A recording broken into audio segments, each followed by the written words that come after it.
murashax xildhibaan cabdiraxmaan maxamuud maxamed cabdiraxmaan gaadhijiid oo uu tartamaya doorashooyinka golaha deegaanka iyo wafdi uu hogaaminayo oo maalmahanba safara ku galaabixinayay deegaanada magaalada Ceeri Gaabo ayaa gaadhay isla markaana si ballaaran loogu soo dhaweeyay deegaanada Ceel Ileed karin dhagax ku dhaceed Hodanle iyo Booq ee galbeedka magaalada Ceeri Gaabo waxaana ugu horeynba si ballaaran loogu soo dhaweeyay deegaanka Ceel Ileed halkaas oo ay murashaxa iyo wafdigiisa ku qaabileen dadweyne aad u tiro badan oo ruuxaya calimo qoyan astaanta murashaxan ee 101 iyo calanka xisbiga uu ciiday uu ka sharaxan yahay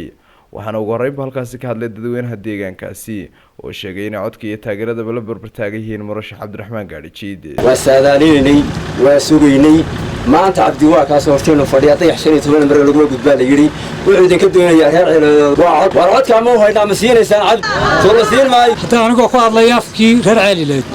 aad iyo aad baan ku soo dhaweynaa waxaad kaga bedelantahay musharaxyada dadkaagii baad u timi hadal badan soo dhan bayno cabdi maxamuud maxamed jaamac codka ma siinayna dadku way isugu mid cabdiraxmaan codka waa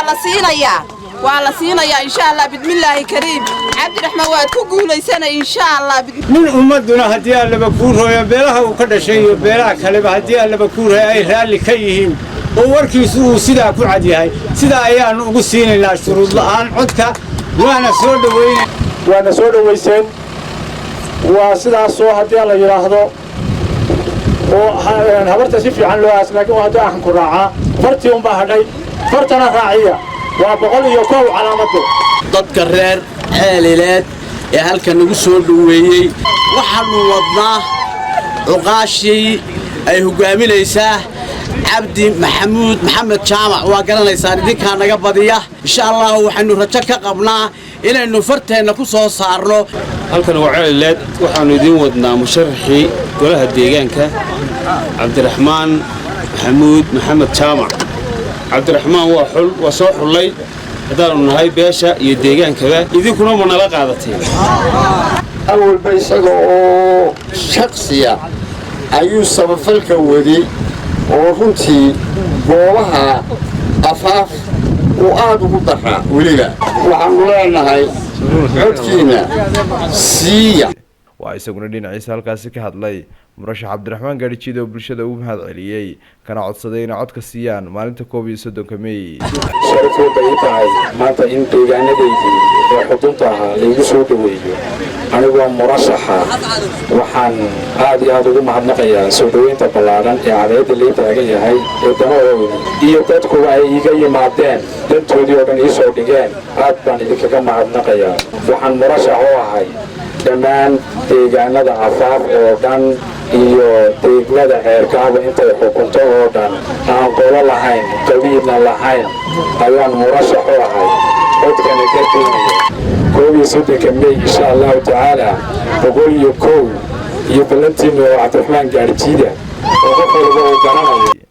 intaasi kadibna waxay u sii boqoleen dhanka deegaanka karin dhagax ku dhaceed iyadoo ay halkaasina si ballaaran ugu soo dhaweeyeen taageerayaal tiro badan oo soo dhaweyntiisa u taagnaa goobtan karin dhagax ku dhaceed baa la yiraahdaa xildhibaanka cabdiraxmaan maxamuud maxamed jaamac oo dad ku yaqaan cabdi gaadhijiid waan soo dhaweynaa insha Allah waxaan leenahay xildhibaan ilaahay ku soo saaraalaha ka dhigo insha Allah waxaan u ducaynaynaa inuu ki guulaysto noqdo insha Allah inuu ki dalka iyo diinta iyo waxba anfacay noqdo wuxuu cudud arligayga iyo caqliga baxabuushiisa Cumar Weynimeey waa fariic Cumar Weynimo ku soo saaraysa waa fartiina ayaa cabdi rabaa waxa la rabaa in la tawaabusheeyo codkaasi waa codkii cabdi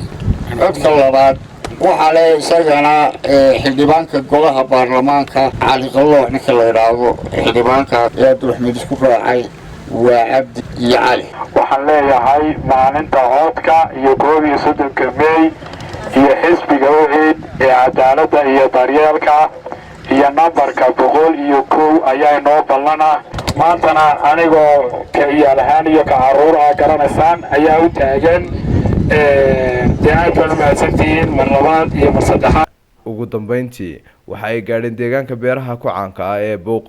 waxaana halkaasi ku soo dhaweeyay taageerayaal tiro badan oo ruuxaya astaanta murashaxan isagoo midmadu salaamay dadweynihii soo dhaweyntiisa u taagnaa ciyaaraha hidaha iyo dhaqanka ee deegaankaasi caanka ku yahay ayaa sidoo kale murashax la ciyaaray taageerayaashiisa intaasi kadibna munaasabad loo qabtay ayaa dadka deegaanku cod dheer ku sheegeen inay taageerayo codkaba siin doonaan murashax cabdiraxmaan gaadhijiid oo ay sheegeen in la isku wada raacay xildhibaanka la yiraahdo cabdi raxmaan maxamuud maxamed jaamac weli nin yiraahdo cabdi waa nin wanaagsan mooyniya waa nin xun والله عبد الرحمن وانين دغانكا فوقيد بو كترسن yahay waana nin deegaanka fuqad abaal weyn u haya waa soo dhaweeynaa aad iyo aad baan soo dhaweeynaa codkana waa siinaynaa musharaxa cabdiraxmaan maxamuud maxamed jaamac waxaanu siinaynaa codka musharaxa uu soo baxay halka uu yimi waa loola diyaar waana la siinayaa haddaan nahay mujtamaca ballaaran buqeed waa siinaynaa codka maxay ahayd waxaanu siinaynaa codka yaga isaga oo ka sharxan golaha deegaanka oo walaalkayo ahaa oo maxay ahayd meel nala joogay aniga oo ku hadlaya afka deegaanka buq waxaanu cabdiraxmaan mar koobaad iyo mar labaadba ku soo dhaweynaynaa gacmo furan xildhibaanka baanu wadnay cabdiraxmaan hadeerna wax yar baa idin haray oo codkii oo la siiyo ballanteenu waxa weeyaan 31 May iyo lambarka 101 waa nin isloo soo xulay oo reerku u soo xulay inuu isagu u noqdo musharax kaalintaana u buuxiyo nin isagu tagay inaanu ka shaqaysto ma aha waataynu shirki halkaas ugu nimo qoladii heer buqeedo waataanu yabaad jeceshiin maanta iyabaad dooran lahayd xildhibaan waanu haysanaa baana tidhaahdaan haddaan nala dooranaysaa oo waa kuma waa cabdi gaadhji sida u gacan qabateen ugu soo baxdeen waa filaynay sidaa ku wadaanu leenahay u diyaargarowbaanu leenahay dhammaan dadweynaha sharafta leh ee deegaanka buuq waxaan idinka mahadnaqayaa soo dhaweynta ballaaran ee deegaanka buuq iyo inta ay xukuntoba iyo cudud waan ka doonayaa maanta bartiisa ayaa nin walba ka doonayaa yunis sheekh axmed star TV Ceerigaabo